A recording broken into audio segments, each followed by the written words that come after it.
Bienvenidos sean a este nuevo video. El día de hoy les estaré narrando en Soft Spoken un cuento de la escritora mexicana Amparo Dávila que se llama El huésped. Pero antes de continuar ante esta travesía tenebrosa, les doy la más cordial bienvenida a mi nuevo canal, en donde les estaré precisamente narrando, ya sea susurrado o en soft spoken, cuentos, capítulos pequeños, historias de terror, horror y suspenso. Así que espero que se puedan quedar y disfrutar un poco de estas cosas que nos pueden perturbar. Y sin más, espero disfruten de este maravilloso cuento.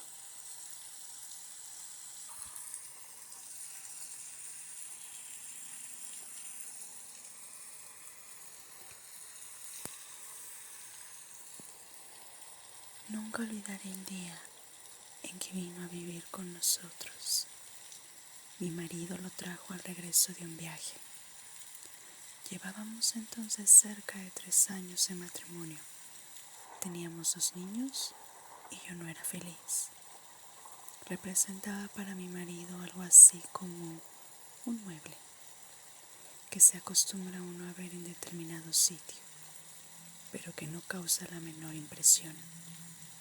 Vivíamos en un pueblo pequeño, incomunicado y distante de la ciudad, un pueblo casi muerto o a punto de desaparecer. No pude reprimir un grito de horror cuando lo vi por primera vez. Era lúgubre, siniestro, con grandes ojos amarillentos, casi redondos y sin parpadeo, que parecían penetrar a través de las cosas y las personas. Mi vida desdichada se convirtió en un infierno. La misma noche de su llegada supliqué a mi marido que no me condenara a la tortura de su compañía. No podía resistirlo, me inspiraba desconfianza y horror. Es completamente inofensivo, dijo mi marido, mirándome con marcada indiferencia. Te acostumbrarás a su compañía, y si no lo haces, pues... No hubo manera de convencerlo de que se lo llevara. Se quedó en nuestra casa. No fui la única en sufrir con su presencia. Todos los de la casa, mis niños, la mujer que me ayudaba en los quehaceres, su hijito, sentíamos pavor de él. Solo mi marido gozaba teniéndolo ahí. Desde el primer día, mi marido le asignó el cuarto de la esquina. Era esta una pieza grande, pero húmeda y oscura. Por esos inconvenientes, yo nunca la ocupaba. Sin embargo, él pareció sentirse contento con la habitación. Como era bastante oscura, se acomodaba a sus necesidades. Dormía hasta el oscurecer y nunca supe a qué hora se acostaba. Perdí la poca paz de que gozaba en la casona. Durante el día, todo marchaba con aparente normalidad. Yo me levantaba siempre, muy temprano. Vestía a los niños, que ya estaban despiertos. Les daba el desayuno y los entretenía mientras Guadalupe arreglaba la casa y salía a comprar el mandado. La casa era muy grande, con un jardín en el centro y los cuartos distribuidos a su alrededor. Entre las piezas y el jardín había corredores que protegían las habitaciones del rigor de las lluvias y del viento que eran frecuentes. Tener arreglada una casa tan grande y cuidado el jardín, mi diaria ocupación de la mañana. Era tareadora, pero yo amaba mi jardín. Los corredores estaban cubiertos por enredaderas que floreaban casi todo el año. Recuerdo cuánto me gustaba, por las tardes, sentarme en uno de aquellos corredores a coser la ropa de los niños, entre el perfume de las madreselvas y de las bugambilias. En el jardín cultivaba crisantemos, pensamientos, violetas de los Alpes, begonias y heliotropos. Mientras yo regaba las plantas, los niños se entretenían buscando gusanos entre las hojas. A veces pasaban horas, callados y muy atentos, tratando de coger las gotas de agua que se escapaban de la vieja manguera. Yo no podía dejar de mirar de vez en cuando hacia el cuarto de la esquina. Aunque pasaba todo el día durmiendo, no podía confiarme. Hubo veces que, cuando estaba preparando la comida, veía de pronto su sombra proyectándose sobre la estufa de leña. Lo sentía detrás de mí. Yo arrojaba al suelo lo que tenía en las manos y salía de la cocina corriendo y gritando como una loca. Él volvía nuevamente a su cuarto, como si nada hubiera pasado. Creo que ignoraba por completo a Guadalupe. Nunca se acercaba a ella, ni la perseguía. No hacia los niños y a mí. A ellos los odiaba y a mí me acechaba siempre. Cuando salía de su cuarto, comenzaba la más terrible pesadilla que alguien pueda vivir. Se situaba siempre en un pequeño cenador enfrente de la puerta de mi cuarto. Yo no salía más. Algunas veces, pensando que aún dormía, yo iba hacia la cocina por la merienda de los niños. De pronto, lo descubrí en algún oscuro rincón del corredor, bajo las enredaderas. «Ahí está Guadalupe», gritaba desesperada. Guadalupe y yo nunca lo nombrábamos. Nos parecía que al hacerlo cobraba realidad aquel ser tenebroso. Siempre decíamos: «Ahí está, ya salió, está durmiendo. Él, él, él». Solamente hacía 2 comidas, una cuando se levantaba al anochecer y otra tal vez en la madrugada antes de acostarse. Guadalupe era la encargada de llevarle la bandeja. Puedo asegurar que la arrojaba dentro del cuarto, pues la pobre mujer sufría el mismo terror que yo. Toda su alimentación se reducía a carne. No probaba nada más. Cuando los niños se dormían, Guadalupe me llevaba la cena al cuarto. Yo no podía dejarlos solos, sabiendo que se había levantado o estaba por hacerlo. Una vez terminadas sus tareas, Guadalupe se iba con su pequeño a dormir y yo me quedaba sola, contemplando el sueño de mis hijos. Como la puerta de mi cuarto quedaba siempre abierta, no me atrevía a acostarme, temiendo que en cualquier momento pudiera entrar y atacarnos. Y no era posible cerrarla. Mi marido llegaba siempre tarde y al no encontrarla abierta, habría pensado. Y llegaba bien tarde, que tenía mucho trabajo, dijo alguna vez. Pienso que otras cosas también lo entretenían. Una noche estuve despierta hasta cerca de las 2 de la mañana, oyéndolo afuera. Cuando desperté, lo vi junto a mi cama, mirándome con su mirada fija, penetrante.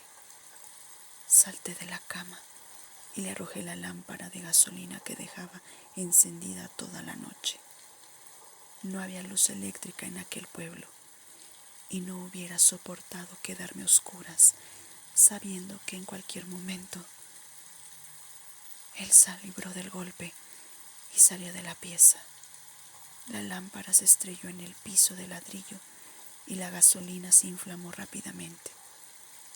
De no haber sido por Guadalupe, que acudió a mis gritos, habría ardido toda la casa. Mi marido no tenía tiempo para escucharme, ni le importaba lo que sucediera en la casa. Solo hablábamos lo indispensable. Entre nosotros, desde hacía tiempo el afecto y las palabras se habían agotado. Vuelvo a sentirme enferma cuando recuerdo. Guadalupe había salido a la compra y dejó al pequeño Martín dormido en un cajón donde lo acostaba durante el día. Fui a verlo varias veces. Dormía tranquilo. Era cerca del mediodía. Estaba peinando a mis niños cuando oí el llanto del pequeño, mezclado con extraños gritos. Cuando llegué al cuarto, lo encontré golpeando cruelmente al niño.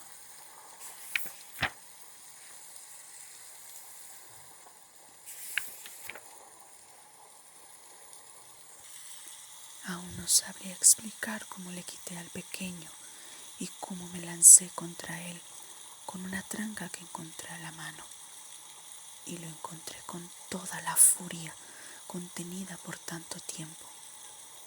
No sé si llegué a causarle mucho daño, pues caí sin sentido.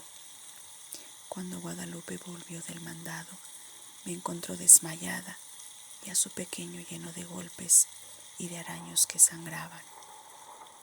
El dolor y el coraje que sintió fueron terribles. Afortunadamente el niño no murió y se recuperó pronto.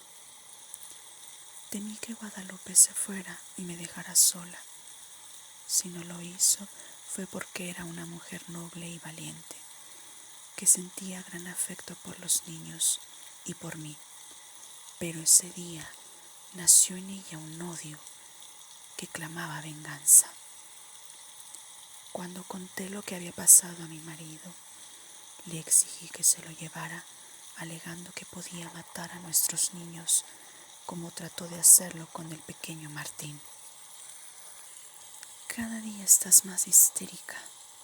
Es realmente doloroso y deprimente contemplarte así. Te he explicado 1000 veces que es un ser inofensivo. Pensé entonces en huir de aquella casa, de mi marido, de él. Pero no tenía dinero y los medios de comunicación eran difíciles. Sin amigos ni parientes a quienes recurrir, me sentía tan sola como un huérfano. Mis niños estaban atemorizados, ya no querían jugar en el jardín y no se separaban de mi lado. Cuando Guadalupe salía del mercado, me encerraba con ellos en mi cuarto. Esta situación no puede continuar, le dije un día a Guadalupe. Tendremos que hacer algo y pronto, me contestó. ¿Pero qué podemos hacer las dos solas? Solas, es verdad, pero con un odio. Sus ojos tenían un brillo extraño. Sentí miedo y alegría. La oportunidad llegó cuando menos la esperábamos. Mi marido partió para la ciudad a arreglar unos negocios. Tardaría en regresar, según me dijo, unos 20 días. No sé si él se enteró de que mi marido se había marchado, pero ese día despertó antes de lo acostumbrado y se situó frente a mi cuarto. Guadalupe y su niño durmieron en mi cuarto y por primera vez pude cerrar la puerta. Guadalupe y yo pasamos casi toda la noche haciendo planes. Los niños dormían tranquilamente. De cuando en cuando oíamos que llegaba hasta la puerta del cuarto y la golpeaba con furia.